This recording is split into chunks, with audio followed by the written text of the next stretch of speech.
નમસ્કાર, આપની સાથે હું છું પાયલ. સ્ક્રીન પર તમને પરેશભાઈ ગોસ્વામી દેખાતા હશે. વેધરની વાત કરવી છે, બદલાતા હવામાનની વાત કરવી છે. એક વરસાદનો રાઉન્ડ જે ખૂબ વધારે વરસાદ લઈને આવે, પછી પાછો વરસાદમાં બ્રેક પડે. આ શું થઈ રહ્યું છે ગુજરાતમાં? હવે આગામી દિવસોમાં કેવો વરસાદ રહેવાનો છે, વિસ્તારથી વાત કરીશું. પરેશભાઈ, થેન્ક યુ સો મચ. પહેલા તો તમે અમારી સાથે જોડાયા એ બદલ. અને પહેલો જ સવાલ એ છે કે વરસાદનો એક રાઉન્ડ ભૂક્કા બોલાવે એવો વરસાદ આવે અને પછી અચાનકથી વરસાદ ગાયબ થઈ જાય. આ કેવી રીતના પેટર્ન બદલાઈ રહી છે? ચોક્કસથી બેન, આમ જોવા જઈએ તો આપણે 2025નું ચોમાસું છે, જેમાં જૂન અને જુલાઈ આ બંને મહિના એવા છે કે જેની અંદર ખૂબ પુષ્કળ પ્રમાણમાં વરસાદો છે એ રાજ્યની અંદર જોવા મળતા હોય છે. આજે આમ તો જુલાઈ મહિનો છે પૂર્ણ થઈ રહ્યો છે. આ બંને મહિનાની અંદર એવરેજ ગુજરાતને જોવા જઈએ તો લગભગ 56% વરસાદ છે તે વરસી ચૂક્યો છે. અને આ વરસાદની અંદર અમુક વિસ્તારોની અંદર ખૂબ વધારે વરસાદો પડ્યા છે, જેને કારણે ઓલ ઓવર ગુજરાતની એવરેજ છે ઊંચી ગઈ છે. છતાં પણ આમ જોવા જઈએ તો રાજ્યની અંદર અમુક જિલ્લાઓ એવા છે કે જ્યાં હજુ પણ છેલ્લા 5 વર્ષની સરખામણીએ વરસાદ ઓછો છે. હવે પહેલા તો વરસાદને જે ઓછો વરસાદ છે એના હું તમને આમ વિસ્તારવાદ આંકડા આપું તો આમ જોવા જઈએ તો જે આપણે સૌથી વધારે વરસાદ છે એ વલસાડ જિલ્લામાં પડતો હોય છે. બીજા નંબરે હોય છે ગીર સોમનાથ જિલ્લો. આ વર્ષે ગીર સોમનાથ જિલ્લાની અંદર લગભગ કહી શકાય કે કચ્છ કરતા પણ વધારે ખરાબ પરિસ્થિતિ હોય તો ગીર સોમનાથની છે. ગીર સોમનાથની અંદર જૂન મહિનાની અંદર જે એક સારો વરસાદ પડ્યો હતો 16 થી 20 જૂનમાં, એ પછીથી માત્ર ઝાપટાઓ જોવા મળ્યા છે. કોઈ સારા વરસાદો છે ગીર સોમનાથમાં નથી જોવા મળ્યા. અને છેલ્લા એક દાયકાની અંદર સૌથી ઓછા વરસાદ છે ગીર સોમનાથની અંદર નોંધાયા છે. એવી જ રીતે બીજો જિલ્લો છે કચ્છ જિલ્લો. તો કચ્છ જિલ્લાની અંદર આમ તો લગભગ આજથી 2 દાયકાઓ પહેલા જોવા જઈએ તો વરસાદી જે વેધરની પેટર્ન હતી એ મુજબ વરસાદો ઓછા જ પડતા હતા. પણ છેલ્લા 5-7 વર્ષથી સારા વરસાદો ત્યાં નોંધાતા હતા. પણ આ વર્ષે 20 વર્ષ પહેલા જે પરિસ્થિતિ હતી એ પરિસ્થિતિનું નિર્માણ થયું છે અને કચ્છ જિલ્લાની અંદર પણ ઓછો વરસાદ છે. પછી જે પશ્ચિમ સૌરાષ્ટ્રના ભાગો છે, દ્વારકા, જામનગર, પોરબંદર, આ વિસ્તારોની અંદર પણ 2018 થી લઈને 2024 સુધી સામાન્ય કરતા વધારે વરસાદ નોંધાયા હતા. 31 જુલાઈ સુધીમાં પશ્ચિમ સૌરાષ્ટ્રમાં છેલ્લા 5-6 વર્ષથી બેન એટલું કહી શકાય કે 100% કરતા પણ વધારે વરસાદો નોંધાતા હતા. આ વર્ષની વાત કરવા જઈએ તો હજુ માત્ર 43% વરસાદ છે પશ્ચિમ સૌરાષ્ટ્રમાં નોંધાયો છે. એટલે ઘણો બધો ઓછો વરસાદ છે પશ્ચિમ સૌરાષ્ટ્રની અંદર પણ નોંધાયો છે. ને બીજા વિસ્તારો છે ભાવનગર. ભાવનગર વિસ્તાર એક એવો છે કે દર વર્ષે ત્યાં આજે 31 જુલાઈ સુધીમાં આપણે એટલું કહી શકાય કે લગભગ 42 થી લઈ અને 49% સુધીના વરસાદો વરસતા હોય છે. આ વર્ષે ત્યાં 80% સુધીના વરસાદો ઓલરેડી વરસી ચૂક્યા છે. એટલે જે વિસ્તારમાં વરસાદ ન પડતા હતા ત્યાં વધારે વરસાદ પડી ગયા છે. એવી રીતે આ જે છેલ્લી સિસ્ટમની વાત કરવા જઈએ તો જે છેલ્લી સિસ્ટમ બેન આવી હતી, જેને કારણે મધ્ય ગુજરાત અને ઉત્તર ગુજરાતમાં પણ ભારે વરસાદો પડ્યા, જેમાં 8-10 ઇંચ સુધીના વરસાદો પણ નોંધાયા છે. પણ આ વરસાદની અંદર પણ ક્યાંય ને ક્યાંય ગીર સોમનાથ હોય, કચ્છના ભાગો હોય, પશ્ચિમ સૌરાષ્ટ્રના ભાગો હોય, એ વરસાદથી વંચિત રહ્યા છે. એટલે અમુક જિલ્લાઓની અંદર વરસાદની તીવ્રતા અને વરસાદની જે માત્રા છે ઓછી રહી છે અને અમુક વિસ્તારમાં વરસાદ છે વધી ગયા છે. પણ એટલું કહી શકાય કે એવરેજ ઓલ ઓવર ગુજરાતની જયારે આપણે એવરેજ કાઢશું ત્યારે ઓલ ઓવર ગુજરાતની અંદર 56% આસપાસના જે વરસાદો છે એ અત્યાર સુધી વરસ્યા છે. હવે આજે આપણે જુલાઈ મહિનો છે એ પૂર્ણ થાય છે. હવે ઓગસ્ટ આવતીકાલથી ચાલુ થવા જઈ રહ્યો છે. ત્યારે બેન હું એટલું પણ ચોક્કસ કહી શકું કે ઓગસ્ટનું આમ તો જે અમારા વાર્ષિક કાર્યક્રમો છે એમાં પણ આપણે એક આશંકા દર્શાવી હતી. વચ્ચે પણ મને યાદ છે ત્યાં સુધી તમારી સાથે વાત થતી હતી ત્યારે આપણે એવું કીધું હતું કે આપણે મિક્સ પ્રતિસાદ જોવા મળશે. ઓગસ્ટમાં 15 દિવસ વરસાદ નહીં હોય, 15 દિવસ વરસાદ હશે અને એમાં પણ બની શકે કે શરૂઆતના 15 દિવસ છે એમાં જ કદાચ આ ગેપ આવશે. ને હવે એ ગેપની શરૂઆત આવતીકાલથી થવા જઈ રહી છે. એટલે હમણાં કોઈ વરસાદી સિસ્ટમ છે એ સક્રિય નથી. જેવી રીતે બંગાળની ખાડી ઘણા દિવસથી સક્રિય હતી, જ્યારથી પણ ચોમાસું ચાલુ થયું ત્યારથી બંગાળની ખાડી છે સક્રિય હતી. ત્યાં એક પછી એક સિસ્ટમો છે બનતી હતી. તમામ સિસ્ટમનો લાભ છે ગુજરાતને મળતો હતો. પણ હવે બંગાળની ખાડી છે ધીમે ધીમે વીક થઈ રહી છે, જેને કારણે હવે આવનારા સમયમાં એટલે કે આવતીકાલે 1 ઓગસ્ટ થી લઈ અને 15 ઓગસ્ટ સુધીમાં કોઈ પણ સિસ્ટમ બંગાળની ખાડીમાં બને અને ગુજરાત સુધી પહોંચે તેવી શક્યતાઓ નથી. આ એક કોઈ નબળી સિસ્ટમ બને અને પૂર્વ ભારતના ભાગોને લાભ મળે એ વાત અલગ રહેશે. પણ આપણા ગુજરાતની વાત છે ત્યાં સુધી આપણા ગુજરાતને હવે બંગાળની ખાડીનો લાભ છે એ ઓગસ્ટ મહિના દરમિયાન કોઈ એમાં પણ ખાસ કરીને 15 ઓગસ્ટ સુધી મળે તેવી શક્યતાઓ હાલ દેખાતી નથી. બીજી વાત છે કે અરબ સાગર છે એમાં ચાલુ વર્ષે એટલે કે 2025ના ચોમાસાની અંદર માત્ર વરસાદી એક સિસ્ટમ બની હતી અને એ પછી લગભગ 20 જૂન પછીથી અરબ સાગરમાં કોઈ હલચલ નથી. કરંટ ચોક્કસથી છે, ભેજનું પ્રમાણ છે, બીજા પરિબળો સક્રિય છે, પણ કોઈ જ પ્રકારની વરસાદી સિસ્ટમ અરબ સાગરમાં નથી બની રહી, જેને કારણે હવે આપણે આવનારા સમયમાં ગેપ જોવા મળશે.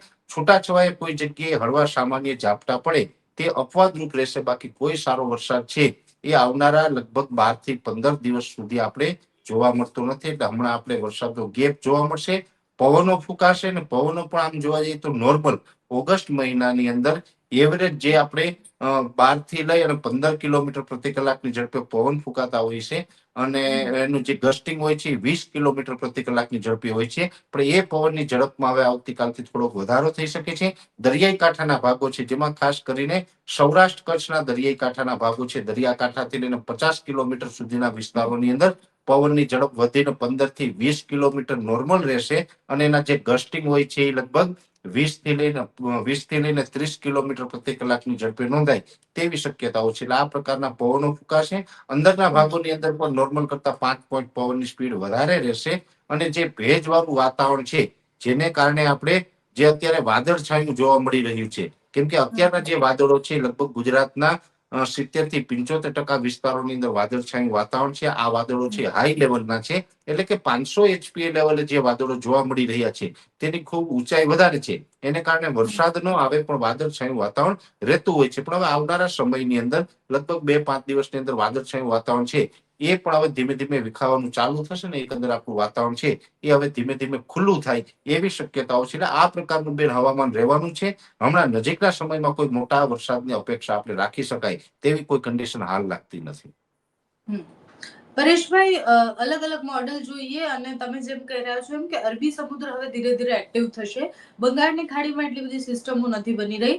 અરબી સમુદ્ર કેટલા સમયમાં એક્ટિવ થશે અને જો એ એક્ટિવ થાય છે તો પછી કયા પ્રકારના વરસાદો પડવાના છે, સિસ્ટમ કેટલી મજબૂત બનવાની સંભાવના છે, ઓગસ્ટમાં એનો ફાયદો થશે અરબી સમુદ્રમાં સિસ્ટમ બને તો? બેન આમ એટલું કહી શકાય કે જે પ્રમાણે દેશી રીતે જોવા જઈએ તો જે આપણે કહી શકાય કે હિન્દ મહાસાગરનું નાકું ત્યાં હવે ધીમે ધીમે સક્રિયતા જોવા મળી રહી છે. એટલે કે જે આપણો અરેબિયન સી છે અને નીચેથી જે ભૂમધ્ય રેખા પસાર થાય છે, જે શ્રીલંકાથી નીચેનો જે ભાગ છે ત્યાંથી ભૂમધ્ય રેખા પસાર થાય છે, એમ પૃથ્વીનો મિડલ પાર્ટ કહેવામાં આવે છે. હવે ત્યાંથી નીચે જે બધું સમુદ્ર જે છે, શ્રીલંકાથી નીચેનો સમુદ્ર દક્ષિણ તરફનો એ સંપૂર્ણ સમુદ્ર છે આપણે ઇન્ડિયન ઓશન એટલે કે હિન્દ મહાસાગર જેને આપણે કહીએ છીએ. હવે હિન્દ મહાસાગર અને અરબ સાગરની વચ્ચે એટલે શ્રીલંકા આસપાસના જે વિસ્તારો છે એ લગભગ 700 કિલોમીટરનો વિસ્તાર એવો છે કે એ વિસ્તારોની અંદર શ્રીલંકા આસપાસ અત્યારે ધીમે ધીમે જે હવામાન છે એ બદલાઈ રહ્યું છે. ત્યાં પોઝિટિવ વાતાવરણ બની રહ્યું છે અને એ પોઝિટિવ વાતાવરણ બની રહ્યું છે ધીમે ધીમે ઉત્તર તરફ આગળ વધશે. એટલે હવે આવનારા સમયમાં એટલું કહી શકાય કે લગભગ 12 થી 15 દિવસની અંદર અરબ સાગર સક્રિય થાય તેવી શક્યતાઓ છે. આ અરબ સાગર સક્રિય થશે તો જેવી રીતે અત્યાર સુધી જે બંગાળની ખાડીમાં એક પછી એક સિસ્ટમો બનતી હતી એની જગ્યાએ ત્યાં ઓછી સિસ્ટમ બનશે, પછી અરબ સાગરની અંદર એક પછી એક સિસ્ટમ બનવાનું ચાલુ થઈ જશે. અને સામાન્ય રીતે અરબ સાગરની અંદર જ્યારે સિસ્ટમો બનવાનું ચાલુ થાય એટલે સૌથી વધારે લાભ છે મહારાષ્ટ્ર અને ગુજરાતને મળતો હોય છે. એમાં આપણે સારા વરસાદનો લાભ છે એ મળશે અને અરબ સાગર સક્રિય થશે તો જે આપણે 15 ઓગસ્ટ પછીના જે દિવસો છે જેમાં 15 થી લઈને 31 ઓગસ્ટ સુધીનું સેશન હશે એ સેશનની અંદર પણ એકંદરે મધ્યમથી સારા વરસાદ થશે. અતિવૃષ્ટિ જેવા નહીં પણ મધ્યમથી સારા વરસાદ થશે અને સપ્ટેમ્બર મહિનાની 1લી તારીખ જ્યારથી આવશે અને સપ્ટેમ્બર મહિના દરમિયાન જે 30 દિવસ હોય છે સપ્ટેમ્બરના, તેમાં અરબ સાગર છે ફૂલ એક્ટિવ મોડમાં જોવા મળશે, જેને કારણે સપ્ટેમ્બર મહિનાની અંદર જુલાઈ કરતા પણ વધારે વરસાદ છે આ વખતે સપ્ટેમ્બરની અંદર જોવા મળે અને આપણું ચોમાસું છે એ પણ થોડુંક લાંબુ ચાલી જાય અને સપ્ટેમ્બર મહિનાની અંદર ખૂબ સારા વરસાદો ફરીથી જોવા મળે એવી શક્યતાઓ છે. એટલે આમ કહી શકાય કે અત્યાર સુધી જે વરસાદો જુલાઈની અંદર પડ્યા છે આ વરસાદોની અંદર આજની તારીખ સુધી લગભગ ક્યાંય વાંધો નતો કે કોઈ ખેડૂતોને પિયત આપવું પડે, પાક સુકાઈ જાય પાણીના અભાવે, એવી કોઈ પરિસ્થિતિ નહોતી. પણ હવે 1-2 દિવસની અંદર વરસાદ ન થાય એટલે તમામ વિસ્તારની અંદર ખેડૂતોએ પોતાના પાકને પાણી આપવું પડશે, પિયત ચાલુ કરવું પડશે અને એ પરિસ્થિતિઓ આગળ જોવા મળવાની છે. ખેડૂતો પોતાના પાકને પાણી આપવાનું ચાલુ કરી દેશે અને એ લગભગ આપણે એકાદું પાણી અથવા તો 2 પિયત આપણે ખેડૂતો આપશે ત્યાં સુધીમાં ફરીથી પાછો અરબ સાગર સક્રિય થઈ જશે એટલે વરસાદ ચાલુ થઈ જશે. અત્યારે ખેડૂતોએ એટલા માટે ચિંતા કરવાની જરૂર નથી, કેમ કે ઘણા બધા ખેડૂત ભાઈનો વરસાદ ખેંચાય એટલે સ્વાભાવિક રીતે ચિંતા થતી હોય છે. પણ બેન, અત્યાર સુધીમાં જે કુવા કે બોરમાં પાણીની વ્યવસ્થા હોય એટલે પિયત આપી દઈએ 1 થી 2, તો પછી પાછળથી સપ્ટેમ્બરમાં પણ સારા વરસાદો પડવાના છે, જેને કારણે આપણે સપ્ટેમ્બરમાં પાણીની વ્યવસ્થા થઈ જાય, કુવા બોર છલકાઈએ, ડેમો છલકાઈએ, જેને કારણે પછી આગળ ઉપર આપણે પાણીની સમસ્યા ન રહે. ઉનાળુ પાક છે, શિયાળુ પાક છે, આ પણ બધું થઈ શકે.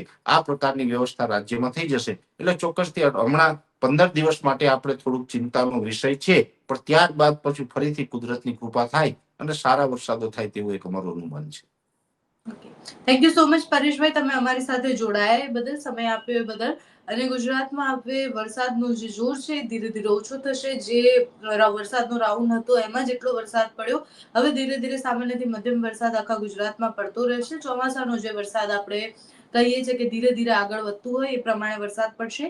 આગામી ઓગસ્ટમાં સારો વરસાદ, અડધો ઓગસ્ટ પતે એના પછી પડવાની સંભાવના છે. વચ્ચે જે પણ માહિતી આવતી રહેશે, હવામાનમાં કઈ બદલાવ આવતો રહેશે તો તમારા સુધી માહિતી પહોંચાડતા રહીશું. ધન્યવાદ.